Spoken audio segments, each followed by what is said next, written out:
Hello everyone, welcome to my YouTube channel है। आज चाहिँ मैले यो नयाँ प्लान्टहरू चाहिँ एड गर्दैछु मेरो गार्डनमा।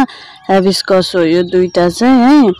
यो पिङ्क कलरमा छ अनि यो अर्को येल्लो कलर छ। आज त फुलेकै छैन।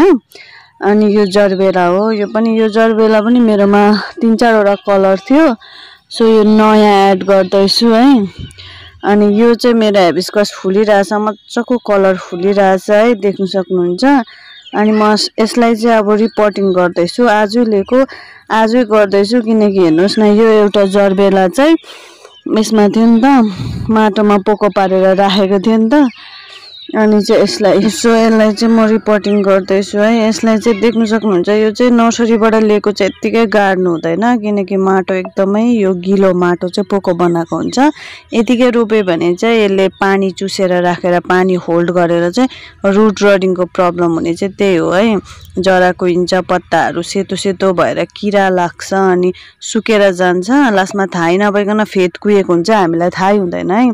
त्यही भएर सबै माटो निकाल्दिएर मैले मजाले आफ्नै घरको बलुवा मल फिटाएर चाहिँ रोप्दैछु। अनि मैले लिक्विड यो फङ्गिसाइड लिक्विड लिएको छु है। त्यो हालेर चाहिँ अहिले लास्टमा पानी हालिदिन्छु म। सो मजाले सरिहाल्छ है। पछाडि पनि म तपाईहरुलाई देखाउने छु। यसको एकदमै बेसी कोपिलाहरू आएको छ। पछाडि मजाले फुलेपछि म तपाईहरुलाई अपडेट दिनेछु है, मैले लिएको रिपोर्टिङ कस्तो भयो भनेर पछाडि म तपाईहरुलाई देखाउने छु। सो यो प्लान्टलाई बीचमा पक्रेर चाहिँ वरिपरिबाट चाहिँ मैले माटो हाल्दैछु किनकि त्यसको बीचमा चाहिँ नि पुरा कोपिलाहरू छ नि त, त्यो नभाँचोस् नटुटोस् भनेर जोगाएर गर्दैछु है।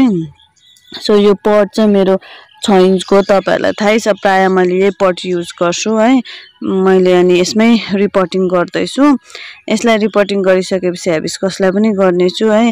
तपाईहरुले रिपोर्टिङ गर्दाखेरि चाहिँ माटो चाहिँ साइडबाट हाल्नुपर्छ, बीचमा दबाउनु हुँदैन है। अनि अब चाहिँ म हेबिस्कसको रिपोर्टिङ गर्छु। यो चाहिँ हेबिस्कस भयो है। यसलाई चाहिँ मैले यो पोलिथिन ब्यागमा छ अनि पटमा छ। यो चाहिँ मैले पुरै फुटाएर चाहिँ निकालेर चाहिँ यसको पनि प्राय यसलाई चाहिँ 100% नै हैन, प्राय मल चाहिँ म यसको निकाल्दिन्छु। निकालेर चाहिँ यसको माटो प्राय निकालेर चाहिँ यसको 10% जति राखेर चाहिँ म रोप्छु है। सबै पनि निकाल्दिनँ किनकि अलरेडी फुल्नु आँटेको छ। अनि यसरी रिपोर्टिङ गरेपछि चाहिँ घामले नभेट्ने जग्गामा राख्नुपर्छ। डाइरेक्ट घामले भेट्ने जग्गामा राख्यो भने चाहिँ तपाईको ओइलाइहाल्छ, छिट्टो अब मर्ने चान्स हुन्छ या त प्लान्ट सकमा जान्छ अनि तपाईको ढिलो हुन्छ है। मैले चाहिँ यसलाई अब यो फुलिसक्दा ढिलो हुन्छ नि त, यो त फेरि फुलेकै हुन्छ हेबिस्कस त एकपल्ट फुलेपछि। त्यही भएर मैले अहिले नै यसलाई चाहिँ रिपोर्टिङ गर्दैछु। यसको 10% जति माटो चाहिँ राख्दैछु, बाँकी यसको त जरा टाढो जान्छ नि त। अनि चाहिँ त्यही मलमा रोप्दैछु है, यसरी रिपोर्टिङ गर्दैछु। अनि यसलाई चाहिँ म एकदम ओजेल बिहानको अलिअलि घामले भेट्ने जग्गामा मात्रै राख्छु है, एकदमै ओजेल यो घरको अगाडि नै राख्छु। अनि मैले देख्न सक्नुहुन्छ रिपोर्टिङ पनि गरिसके है। रिपोर्टिङ गरिसके। यो जरबेरा तपाईहरुले देखिहाल्नु भयो है। यसको एकदमै बेसी कोपिला छ फेदमा, यो त भट्टाभट्टी फुलेकै गर्छ। अनि यो जरबेराको चाहिँ बुकेहरू पनि बनाउने गर्छ है। अनि हेबिस्कस भइगयो। मलाई हेबिस्कसको कलेक्सन गर्नु चाहिँ एकदमै इच्छा छ। अझै म थुप्रै कलरहरू एड गर्ने छु। यो हाइब्रिड भइगयो। अझै बाहिर त्यो माटोमा बाहिर आँगनमा रोप्ने पाखै हुने पनि मलाई एकदमै कलेक्सन गर्नु मन छ। अनि मेरो जरबेरा एउटा थियो, तपाईहरुले देखिहाल्नु भयो, अब 3टा भएको छ है। म बिस्तारै एड गर्दै जानेछु। सरी।